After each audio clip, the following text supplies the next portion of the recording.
My friend, for more than 20 years of my life, I studied the most successful men of my era. I analyzed their habits, their thoughts, their failures, and their triumphs. And I discovered a principle so powerful that, once understood, it can change the financial destiny of any person who applies it. Wealth does not begin in the bank, it begins in the mind. If you wish to attract the wealth you desire, you must first understand this eternal truth. Every great fortune begins with a definite purpose and a burning desire. Not a wish, not a hope, but a desire so intense that it refuses to accept defeat. When I interviewed the great industrial leaders of my time, I found that each one had a definiteness of purpose. They knew precisely what they wanted. They could state the amount. They could describe the vision. They could see it long before it existed in physical form.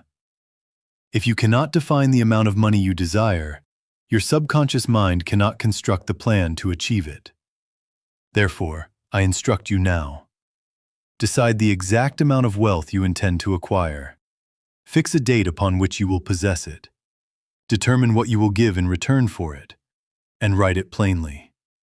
Read it aloud each morning and each night. But do not read it as a beggar pleading for coins. Read it as a person claiming what is already theirs. For the subconscious mind responds not to idle words, but to belief backed by emotion. Faith, you see, is a state of mind. It is a condition which may be developed by repeated affirmation of purpose. When you impress upon your subconscious the idea of wealth, with feeling and persistence, it begins to shape your thoughts, your decisions, and your actions in harmony with that aim. Many men fail not because they lack intelligence, but because they permit doubt to cancel their desire. They say, "I want riches," and in the same breath they whisper, "But it is impossible." The subconscious mind accepts both statements and produces confusion. You must eliminate contradiction. You must think only of abundance. For whatever you hold in your mind with conviction must eventually seek expression in material form. Understand this clearly. Your mind is a broadcasting and receiving station. When dominated by thoughts of fear, poverty, or limitation, it attracts circumstances of like nature. When dominated by thoughts of courage, wealth, and opportunity, it attracts ideas and circumstances that harmonize with those thoughts. This is not superstition, it is law. Yet let me caution you, wealth is never the result of idle wishing. It is the result of applied faith and organized effort. You must render service. You must develop specialized knowledge. You must become indispensable in some field of endeavor. Money flows to those who create value for others. The greater the value, the greater the reward. Therefore, ask yourself, in what way may I serve more people? What skill may I refine? What problem may I solve? Once your mind is fixed upon a definite purpose, it will begin to discover opportunities that previously escaped your notice. Ideas will come. Insights will appear. But they will not come to a mind filled with doubt and distraction. They come to the mind prepared to receive them. Persistence, my friend, is the bridge between desire and achievement.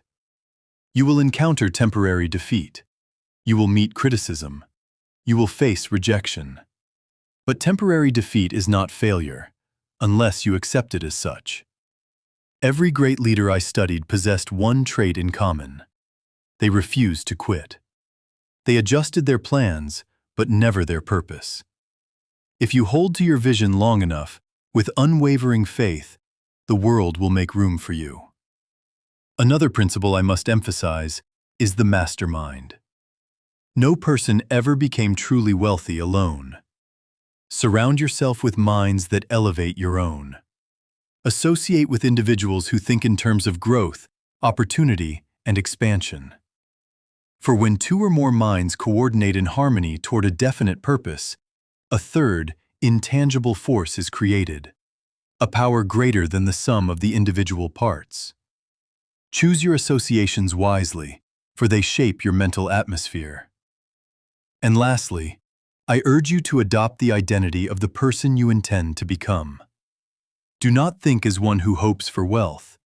Think as one who expects it. How would you act if you were already financially secure? How would you speak? How would you make decisions? Begin now. For the outer world is but a reflection of your inner state. If you master your thoughts, you master your destiny. Let me leave you with the principle that has transformed countless lives. Whatever the mind of man can conceive and believe, it can achieve. Conceive your wealth. Believe in it with unwavering faith. Back it with persistent action. And you shall attract the riches you seek. The power is not in luck. It is not in circumstance. It is not in other men. It is in you. Decide. Believe. Act. Persist. And the law will respond.